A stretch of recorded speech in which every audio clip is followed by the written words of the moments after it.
Let's discuss the popular psychological myth that humans use only 10% of our brain's power. So in discussing this myth, let's first introduce some of the origins of the myth, what has led people to believe this myth, what's led to the development of this myth, and a partial contributor to that has been simply a misunderstanding of neuroscience. Studies conducted using brain imaging photos have revealed that only select regions of the brain are highlighted while performing tasks.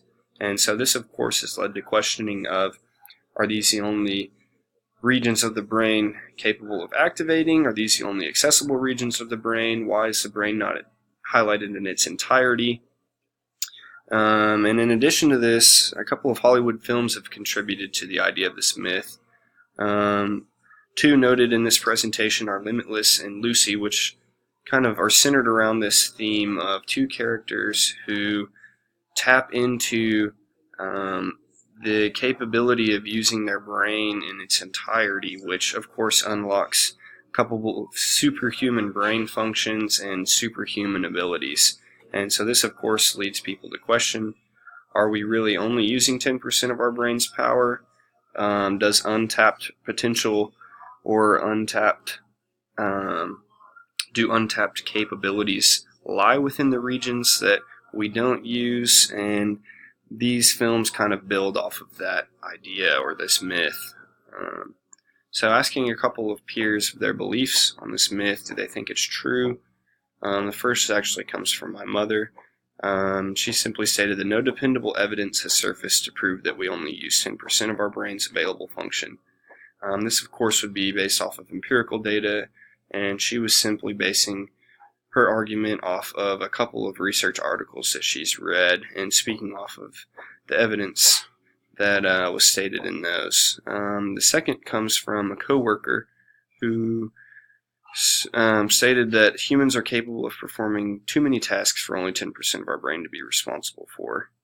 So this would of course be based on personal anecdote, and just thinking logically, it would be illogical to assume that humans only use 10% of our brain's available power to perform the vast array of tasks that we are capable of performing.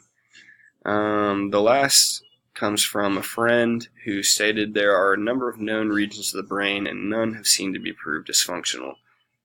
This would be based off of empirical data and is actually true, which will be revealed in this next slide. So although brain imaging has led to the development of this myth, it has also provided evidence to refute it. So while only select regions of the brain are highlighted while performing tasks, this is simply due to the fact that there are specific regions of the brain that are utilized to perform each task, and not all of these regions are employed simultaneously. So the brain doesn't use all of its regions in their entirety while performing a single task or a specific task.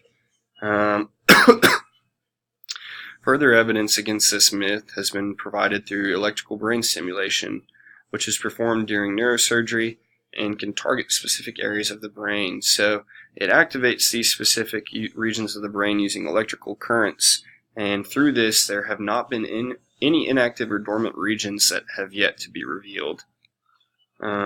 So based off of the origins of this myth, the misrepresentation, the misinterpretation, although people have been led to believe it's true, research suggests otherwise. And our brain does in fact use all of its available power.